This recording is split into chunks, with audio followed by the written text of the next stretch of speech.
সুপ্রিয় দর্শক শ্রোতা ভাই বোন, লাইলাতুল কদর বা শবে কদর এটা সারা পৃথিবীর সব অঞ্চলে একযোগে একসঙ্গে একটা রাতেই হয়, নাকি এক এক অঞ্চলে মানুষের লাইলাতুল কদর এক এক রাতে হয়ে থাকে?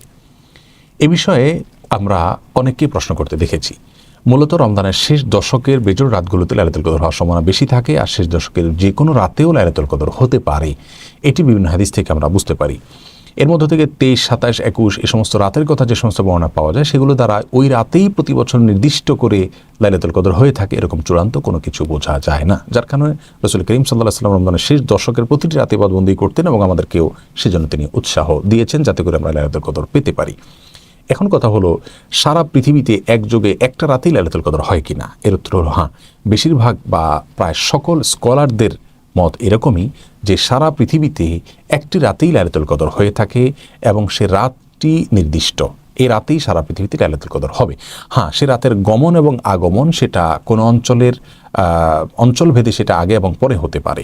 যেমন কথার কথা, আজকের যে রাতটি এখন আমরা যে রাতে রয়েছি, এই রাতটি পাক ভারত মহাদেশের মানুষের জন্য বেজোড় একটি রাত, 23তম রাত। কথার কথা, এই 23তম রাতে যদি এবছর লাইলাতুল কদর হিসাবে আল্লাহ সুবহানাহু ওয়া তাআলা রাতকে নির্ধারণ করে থাকেন, তাহলে এই রাতটি পৃথিবীর প্রত্যেকটা অঞ্চলে তো ঘুরে ঘুরে আসবে 24 ঘন্টার ভিতরে।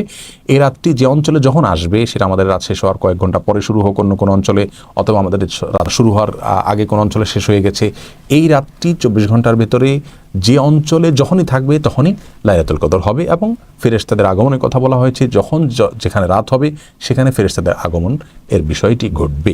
তাহলে রাত একটাই থাকছে, সে রাতেই সারা পৃথিবীর সকল অঞ্চলে লাইলাতুল কদর হচ্ছে। তবে সে রাতটি কোনো অঞ্চলে মানুষের জন্য হয়তো বেজোড় রাত হচ্ছে, অন্য অঞ্চলে মানুষের জন্য সেটি জোড় রাত হতে পারে। এটি হলো অনেক ওলামার ব্যাখ্যা, তার মধ্যে থেকে শেখ সুলাইমান আত-তুয়াইজিরি সহ সৌদি আরবের অনেক বড় বড় স্কলারগণ এরকম ব্যাখ্যা করেছেন। এর বাইরে কোনো ওলামা ইকরাম অবশ্য ভিন্ন কথা বলেছেন। তারা বলেছেন যে আল্লাহ সুবহানাহু ওয়া তাআলা কোনো একটি রাত কোনো বছরের জন্য চূড়ান্ত করেছেন। কথার কথা, এবছর 25তম রজনীতে লাইলাতুল কদর হবে, বেজোড় রাত 25তম রাত। সারা পৃথিবীতে যে দেশে যখন 25তম রজনী হবে, সেই দেশে তখন লাইলাতুল কদর হবে, এরকম একটা ব্যাখ্যাও আছে। যদিও ম্যাক্সিমাম স্কলারদের মত হলো যে একযোগে একটি রাতেই লাইলাতুল কদর হবে। সে রাতটি কোনো অঞ্চলে একটু আগে আসতে পারে, কোনো অঞ্চলে একটু পরে আসতে পারে, কিন্তু রাত সেটাই থাকবে। কারোর জন্য জোড় হতে পারে, কারোর জন্য বেজোড় হতে পারে, রাত সেটাই থাকবে এবং সেটা রমজানের শেষ দশকের মধ্যেই থাকবে।